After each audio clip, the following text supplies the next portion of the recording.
పవన్ కళ్యాణ్ పై కేంద్ర బీజేపీకి ఎందుకంత నమ్మకం? ఎందుకు పవన్ కు బీజేపీ పెద్దలు ఇంత వెయిట్ ఇస్తున్నారు? మహారాష్ట్ర ఎన్నికల ప్రచార బరిలో సైతం పవన్ దిగబోతున్నారా? ఇప్పటి వరకు పవన్ ను సౌత్ ఇండియా వరకు ప్రమోట్ చేయాలన్న ఆలోచనలో బీజేపీ ఉందన్న వాదనలు వినిపించేవి. అయితే ఇప్పుడు మహారాష్ట్ర పరిణామాలతో పవన్ ను దేశవ్యాప్తంగా ప్రమోట్ చేయాలని కేంద్ర బీజేపీ కంకణం కట్టుకున్నట్లుగా తెలుస్తోందా?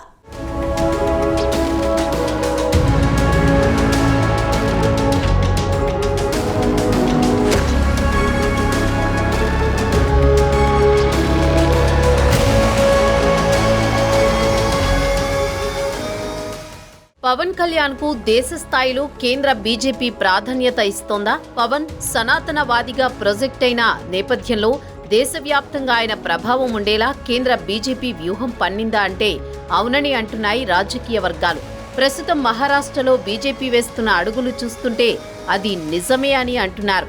ఎందుకంటే ఇప్పటి వరకు కేవలం సౌత్ ఇండియా వరకు మాత్రమే పవన్ కళ్యాణ్ ను బీజేపీ ప్రొజెక్ట్ చేస్తుందని భావిస్తూ వచ్చారు. కానీ ప్రస్తుతం జరుగుతున్న పరిణామాలు చూస్తుంటే కాదు పవన్ కళ్యాణ్ ను దేశవ్యాప్తంగా అన్ని రాష్ట్రాల్లో ప్రొజెక్ట్ చేయాలని కేంద్ర బీజేపీ డిసైడ్ అయినట్లు తెలుస్తోందని రాజకీయ పరిశీలకులు చెబుతున్నారు.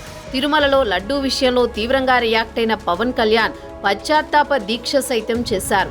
ఆ సందర్భంగా తిరుపతిలో నిర్వహించిన వారాహి బహిరంగ సభలో పవన్ కళ్యాణ్ చేసిన కామెంట్లు దేశవ్యాప్తంగా వైరల్ అయ్యాయి.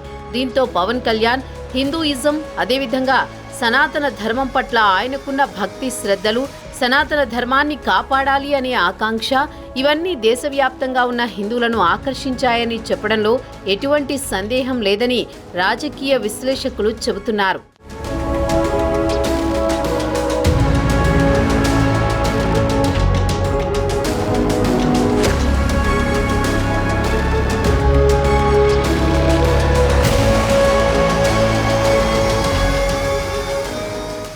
అయితే పవన్ కళ్యాణ్ స్వతహాగా సినిమా యాక్టర్ కాబట్టి ఆయనకు ఆల్రెడీ దేశ స్థాయిలో పాపులారిటీ ఉంది. అయితే రాజకీయంగా ఆ ప్రభావం ప్రస్తుతానికి తెలంగాణ, ఆంధ్రప్రదేశ్ లాంటి రాష్ట్రాల్లో బలంగా ఉన్నప్పటికీ పొరుగునే ఉన్న కర్ణాటక, తమిళనాడు లాంటి సౌత్ ఇండియన్ స్టేట్స్లో పవన్ ప్రభావం కొంతమేర ఉన్నమాట వాస్తవం. అయితే ఒక సినిమా యాక్టర్గా నార్త్లో పవన్కు అభిమానులు ఉన్న రాజకీయ నాయకుడి పాత్రలో పవన్ ను ప్రొజెక్ట్ చేస్తే ఆ ఎఫెక్ట్ మరింతగా పెరుగుతుందని బీజేపీ బలంగా నమ్ముతోంది. దానినే ఆచరణలో పెట్టినట్లు తెలుస్తోంది. అందుకే మహారాష్ట్ర అసెంబ్లీ ఎన్నికలకు పవన్ కళ్యాణ్ ను నేరుగా బరిలోకి దింపి ఆయనతో ఎన్నికల ప్రచారం చేయించాలి అనేది కేంద్ర బీజేపీ పెద్దల వ్యూహంగా తెలుస్తోందని రాజకీయ వర్గాల్లో చర్చ జరుగుతోంది. నిజానికి పవన్ కళ్యాణ్లో సనాతన ధర్మం పట్ల గౌరవం, ఆచార సంప్రదాయాలు ఇప్పటికిప్పుడు వచ్చినవి కాదు. ఎప్పటినుంచో హిందూ ధర్మ ఆచారాల పట్ల ఆయన నిబద్ధత, పాటిస్తున్న ఆచార వ్యవహారాలు ప్రజలందరికీ తెలిసినవే. ముఖ్యంగా ప్రతి సంవత్సరం వారాహి అమ్మవారి దీక్ష చేస్తారు పవన్. అయితే ఇవన్నీ అనేక సంవత్సరాలుగా ప్రజలకు తెలిసినవే. అయితే తిరుమల లడ్డూ, కల్తీ నెయ్యి వ్యవహారంలో పవన్ కళ్యాణ్ చేపట్టిన దీక్ష, ఆపై నిర్వహించిన వారాహి యాత్ర దేశవ్యాప్తంగా సంచలనం సృష్టించింది. అయితే ఎన్డీఏకు మిత్రపక్షంగా ఉన్న పవన్ కళ్యాణ్ సేవలను దేశ స్థాయిలో వాడుకోవాలి అని కేంద్ర బీజేపీకి ఎప్పటినుంచో ఉంది. అయితే అందుకు సరైన సమయం, సందర్భం ఇప్పటి వరకు రాలేదు. తిరుమల కల్తీ నెయ్యి వ్యవహారంలో పవన్ తీసుకున్న చర్యలు, చేపట్టిన దీక్ష ఆయనకు దేశ స్థాయిలో హిందూయిజానికి ఐకాన్ అనే గుర్తింపును తీసుకుని వచ్చాయి. ఇప్పుడు దేశ స్థాయిలో పవన్ ను ప్రొజెక్ట్ చేసి ఎన్డీఏలో మరో బలమైన నాయకుడిని తయారు చేయాలన్న ఆలోచనలో బీజేపీ పెద్దలు ఉన్నట్లు రాజకీయ వర్గాల్లో చర్చ జరుగుతోంది.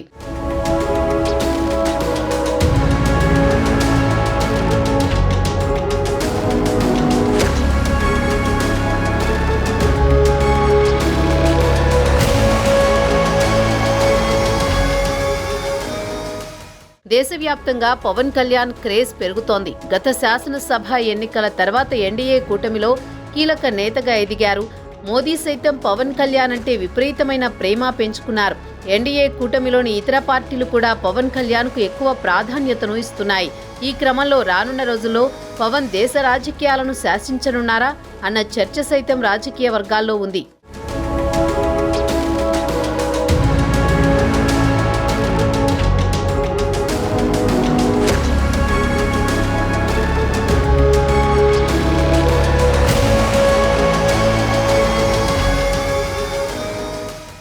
జనసేనాని పవన్ కళ్యాణ్, ఆ పేరులోనే ఏదో వైబ్రేషన్. సామాన్యుడు రాజకీయాలు చేస్తే ఎలా ఉంటుందో చేసి చూపించిన నాయకుడు. స్వచ్ఛమైన రాజకీయాలు చేయాలని 10 ఏళ్ల క్రితం జనసేన పార్టీని స్థాపించి ఎన్నో ఒడిదుడుకులు ఎదుర్కొని అవమానాలు భరించి డిప్యూటీ సీఎం స్థాయికి ఎదిగారు. ఇప్పుడు పవన్ కళ్యాణ్ క్రేజ్ తెలుగు రాష్ట్రాల్లోనే కాదు, యావత్ దేశమంతా వ్యాపిస్తోంది. ఎన్డీఏ కూటమి ఏ రాష్ట్రంలో అధికారం చేపట్టినా సీఎం ప్రమాణ స్వీకారానికి పవన్ కళ్యాణ్కు ఆహ్వానం అందుతోంది. తగిన గౌరవం ఇస్తున్నారు. ముఖ్యంగా ఈ ఏడాది జరిగిన సార్వత్రిక ఎన్నికల తర్వాత పవన్ కళ్యాణ్ పేరు దేశవ్యాప్తంగా మారుమ్రోగిపోయింది. బీజేపీకి ఒక నమ్మకమైన భాగస్వామిగా మారారు. బీజేపీ పెద్దలు వద్దన్నా టీడీపీని కూడా ఎన్డీఏ కూటమిలోకి తీసుకురావడంలో పవన్ కళ్యాణ్ కృషి ఎనలేనిది. దీంతో ఏపీలో వైసీపీ మట్టి కరిచింది. జనసేన పోటీ చేసిన అన్ని స్థానాల్లో గెలుపొందడంతో పవన్ కళ్యాణ్ పేరు ఒక్కసారిగా దేశవ్యాప్తంగా హాట్ టాపిక్ అయింది. మోదీ మూడోసారి ప్రధాని కాగలిగింది పవన్ ఏర్పరిచిన పొత్తు వల్లే అని దేశం అంతా గుర్తించింది. ఉత్తర భారతదేశంలో బీజేపీ కొంత తడబడ్డా ఏపీలో మాత్రం కూటమి సంచలన విజయం సాధించింది. పవన్ కళ్యాణ్ ఎఫెక్ట్ తెలంగాణ మీద పడింది. దీంతో ఎప్పుడూ లేని విధంగా తెలంగాణలో బీజేపీ 8 ఎంపీ స్థానాల్లో విజయం సాధించింది. ఈ పరిణామాలతో పవన్ కళ్యాణ్పై ప్రధాని మోదీ ఎనలేని అభిమానం చూపుతున్నారు. పవన్ కళ్యాణ్ను తన చిన్న తమ్ముడిగా భావిస్తున్నారు మోదీ. దీంతో కేంద్రం నుంచి రాష్ట్రానికి రావాల్సిన నిధులు కూడా త్వరగా ఎక్కువగా వస్తున్నాయి. ఈ క్రమంలో పవన్ కళ్యాణ్పై ఇంతగా బీజేపీ ప్రేమ చూపించడం వెనుక మర్మమేంటనే ప్రశ్నలు వేస్తున్నారు రాజకీయ పరిశీలకులు.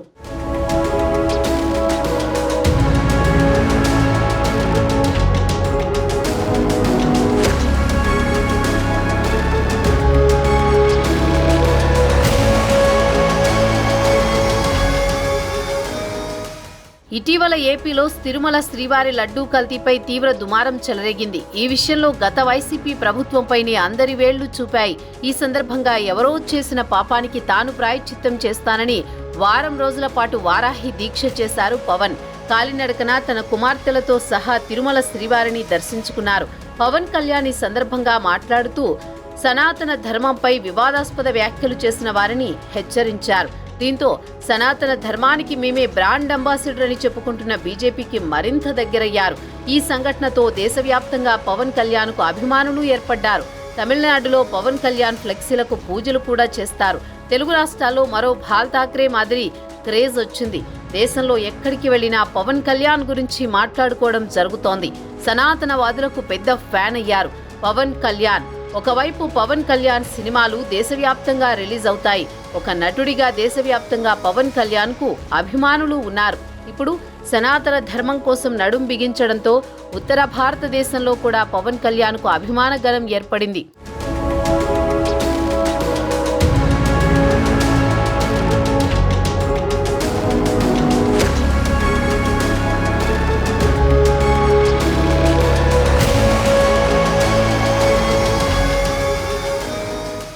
ఈ క్రమంలో పవన్ కళ్యాణ్ ఇమేజ్ను బాగా వాడుకోవాలని బీజేపీ భావిస్తున్నట్లు తెలుస్తోంది. ఇక నుంచి ఏ రాష్ట్రంలో ఎన్నికలు జరిగినా పవన్ కళ్యాణ్తో ప్రచారం చేయించనుంది. ఇప్పటి వరకు ఏ పార్టీకి ఇవ్వనంత ప్రాధాన్యత పవన్ కళ్యాణ్కు ఇస్తుంది బీజేపీ. ఒక చిన్న పార్టీ అధినేతకు ఇంత ప్రాధాన్యత ఏంటని రాజకీయ వర్గాల్లో కూడా చర్చించుకుంటున్నారు. రాబోయే మహారాష్ట్ర, జార్ఖండ్ ఎన్నికల్లో పవన్ కళ్యాణ్ సేవలు బీజేపీ పూర్తి స్థాయిలో వినియోగించుకోనుందని తెలుస్తోంది.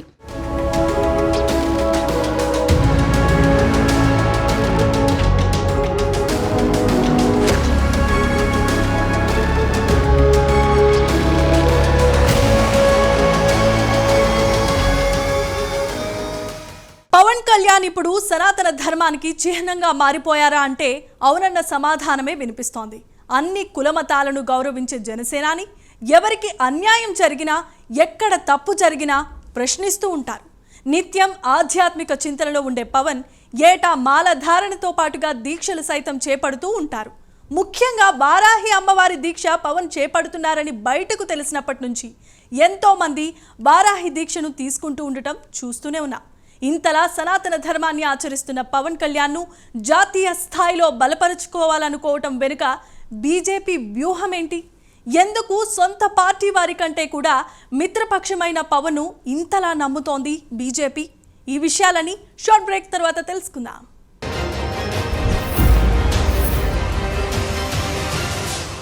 భారతదేశంలో హిందూ ధర్మ పరిరక్షణ అనగానే మొదట బీజేపీ, ఆర్ఎస్ఎస్, బజరంగ దళ్ వంటి సంస్థలు గుర్తుకొస్తాయి. అయితే పవన్ కళ్యాణ్ ఆర్ఎస్ఎస్, బీజేపీలను మరిపిస్తున్నారు. హిందూ ధర్మ పరిరక్షణ కోసం, సనాతన ధర్మ వ్యాప్తి కోసం ఆయన చేస్తున్న దీక్షలు, పూజలు ఇప్పటికీ పలువురిలో చర్చకు దారితీశాయి. తాను సనాతన ధర్మాన్ని నమ్ముతానని, ఎవరికైనా దేవుడంటే భయము, భక్తి ఉండాలని, అప్పుడే సమాజం బాగుంటుందనే మాటలు పవన్ కళ్యాణ్ నుంచి చాలాసార్లే వచ్చాయి. నిజానికి బీజేపీ హిందూ భావజాలానికి సంబంధించిన ప్రతి కార్యక్రమంలోనూ పాల్గొంటుంది. ఆ సిద్ధాంతాల మీదే ఆ పార్టీ ఏర్పడింది. ఆంధ్రప్రదేశ్లో హిందూ ధర్మం గురించి మాట్లాడుతున్న వ్యక్తుల్లో పవన్ కళ్యాణ్ ముందు వరుసలోనికి వచ్చారు. తిరుపతి వారాహి సభతో దేశవ్యాప్తంగా సనాతనవాదులకు ఆశాదీపంగా మారారు. మొత్తంగా ధర్మ పరిరక్షణ బాధ్యతలు పవన్ తీసుకున్నారా అనే చర్చ జరుగుతున్న సమయంలోనే బీజేపీ ఆయనను దేశ స్థాయిలో ప్రమోట్ చేస్తూ ఉండటం సర్వత్రా చర్చనీయాంశం అవుతోన్న అంశం.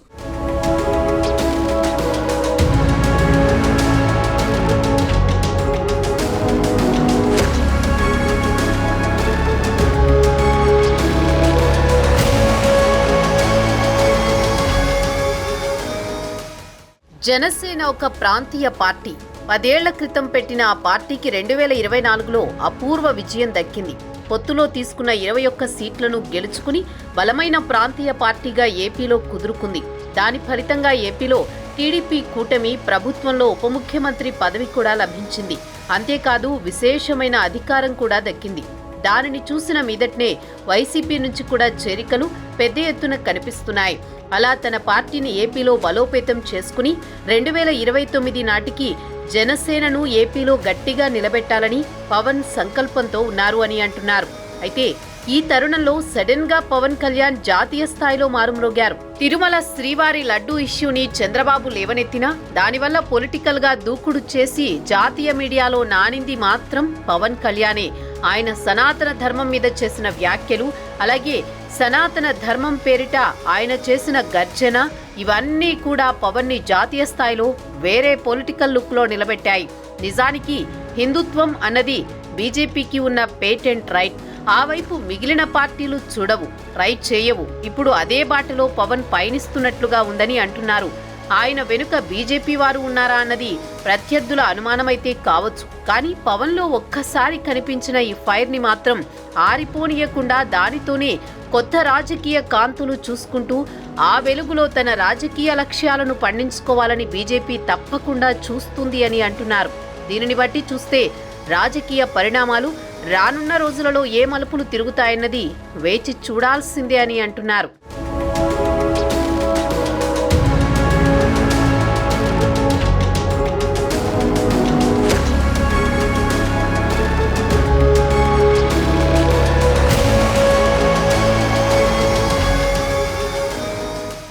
బీజేపీ హిందుత్వ సిద్ధాంతాలకు పవన్ చెప్పిన సనాతన ధర్మానికి మధ్య మంచి లింక్ ఉండడంతో పవన్ సేవలను వినియోగించుకునేందుకు బీజేపీ పక్కా ప్లాన్తోనే ముందుకు సాగాలని నిర్ణయించుకున్నట్లు తెలుస్తోంది. దీనికి కూడా కారణముంది. మహారాష్ట్రలో పెద్ద యుద్ధమే జరగనుంది. ఇక్కడ బీజేపీ పుంజుకుని అధికారం దక్కించుకోకపోతే 2022లో చోటు చేసుకున్న రాజకీయ పరిణామాలు, తర్వాత జరిగిన సమీకరణాలు వంటి విషయంలో బీజేపీ అభాసు పాలయ్యే అవకాశం ఉంది. దీంతో ఇక్కడ గెలుపును కమలనాథులు సీరియస్ గా తీసుకున్నారు. ప్రస్తుతం మహారాష్ట్రలో బీజేపీ నేతృత్వంలోని షిండే, శివసేన, అజిత్ పవార్ నేతృత్వంలోని ఎన్సీపీలు కూటమిగా ఏర్పడి ప్రభుత్వాన్ని కొనసాగిస్తున్నాయి. అయితే షిండే, శివసేన, అజిత్, ఎన్సీపీ రెండూ కూడా చీలిక పార్టీలు. ప్రధాన పార్టీలైన శివసేన, ఎన్సీపీల నుంచి విడిపోయి విడివిడిగా పార్టీలు ఏర్పాటు చేసుకున్నారు. ఇప్పుడు వీటి మనుగడ కూడా ఎన్నికలపైనే ఆధారపడి ఉంది. 2019లో జరిగిన ఎన్నికల్లో బీజేపీకి 105 సీట్లు దక్కాయి. ఇప్పుడు ఈ సంఖ్యను 150కి చేర్చడంతో పాటు మరోసారి కూటమి ప్రభుత్వం కొలువుదీరాలనే సంకల్పంతో ఉన్నారు. దీంతో పవన్ వంటి వారిని రంగంలోకి దింపి హిందూ సెంటిమెంట్ను తమకు అనుకూలంగా మార్చుకోవాలని ప్రయత్నిస్తున్నారు. ఈ క్రమంలోనే ప్రచార బాధ్యతల్లో పవన్కు కీలక భాగస్వామ్యం కల్పించాలన్నది కమలనాథుల ఆలోచన. నేరుగా ఎన్నికల ప్రచార బరిలోకి పవన్ను దించనున్నట్లు తెలుస్తోంది.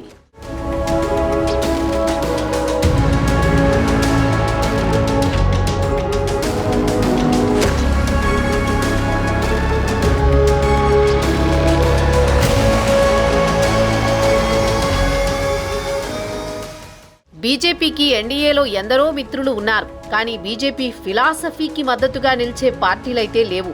గతంలో శివసేన ఉండేది, కానీ ఆ పార్టీ గత 5 ఏళ్లుగా బీజేపీకి ఎదురు నిలిచి ఇండియా కూటమిలో ఉంటోంది. ఇప్పుడు శివసేన ప్లేస్ ని జనసేన భర్తీ చేస్తుందా అన్న చర్చ అయితే సాగుతోంది. నవంబర్ 20న జరిగే మహా ఎన్నికలకు పెద్ద సమయం కూడా లేదు. దాంతో భారీ ఎత్తున ప్రచారం చేపట్టడానికి బీజేపీ మోదీ టీంని తయారు చేశారు అని అంటున్నారు. అందులో ఉద్దండులు అయిన బీజేపీ ముఖ్యమంత్రులు, మాజీ ముఖ్యమంత్రులు, కీలక నేతలు ఎంతో మంది ఉన్నారు. ఇక ఎన్డీఏ మిత్రుల విషయానికొస్తే జనసేన అధినేత పవన్ ని కూడా తమ టీంలోకి తీసుకున్నారు అని అంటున్నారు. పవన్ కి ఉన్న సినీ గ్లామర్ తో పాటు ఆయన సనాతనవాదిగా మారిన తర్వాత అగ్రెసివ్ మోడ్లో ఇస్తున్న స్పీచ్లతో ఈసారి ఉత్తరాది ఊగిపోతుందని కూడా లెక్క వేస్తున్నారు. దాంతో పవన్ ని మహారాష్ట్ర ఎన్నికల ప్రచారంలోకి దింపుతున్నారు అని అంటున్నారు.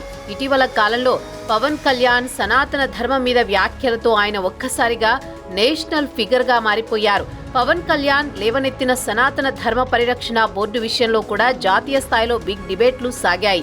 దాంతో పవన్ కి ఉత్తరాదిన ఆదరణ వేరే లెవెల్లో ఉంటుందని అంతా ఊహిస్తున్నారు. పవన్ కనుక మహా ఎన్నికల సమరంలో దూకితే అది జనసేనకు బీజేపీకి మధ్య మరింత సాన్నిహిత్యాన్ని పెంచుతుందని అంటున్నారు. రానున్న రోజుల్లో ఏపీతో పాటు దేశంలో జరిగే అనేక రాజకీయ మార్పులకు కూడా దారితీస్తుందని అంటున్నారు. మొత్తం మీద చూస్తే పవన్ కి బీజేపీ కేంద్ర నాయకత్వం పెద్దపీట వేస్తోందని, ఆయనను అత్యంత నమ్మకమైన మిత్రుడిగా చూస్తోందని అంటున్నారు.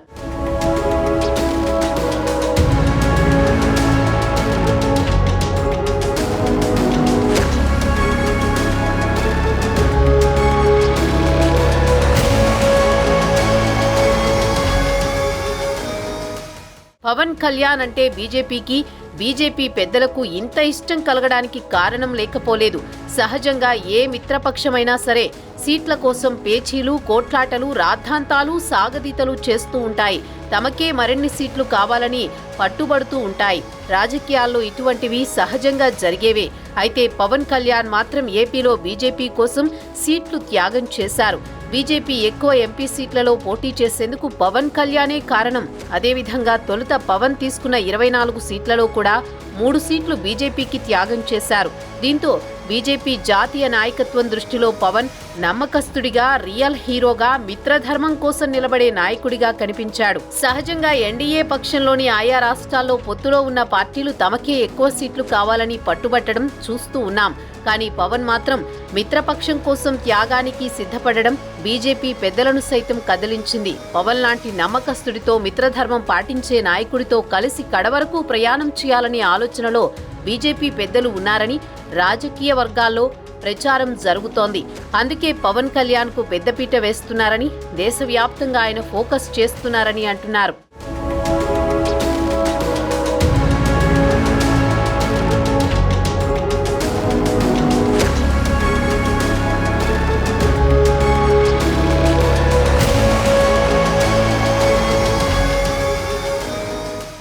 పొత్తులతో ప్రయాణాలు సాగించాలి అనుకునే పార్టీలు నమ్మకమైన మిత్రుల కోసం పరితపిస్తూ ఉంటాయి. ఎందుకంటే నమ్మకమైన మిత్రులు లేకపోతే కొన్ని చోట్ల ప్రభుత్వాలే కుప్పకూలిపోతూ ఉంటాయి.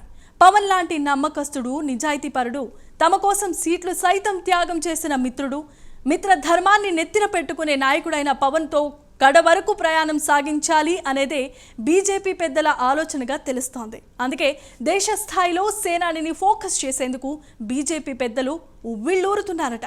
మరి మహారాష్ట్ర ఎన్నికలతో తొలి అడుగు వేయబోతున్నట్లుగా తెలుస్తోంది. మరి మహారాష్ట్ర ఎన్నికల ప్రచారంలో పవన్ పాల్గొంటారా? ప్రచారంలో ఎవరిని టార్గెట్ చేస్తారు? ఈ విషయాలన్నీ అతి త్వరలోనే తేలబోతున్నాయి.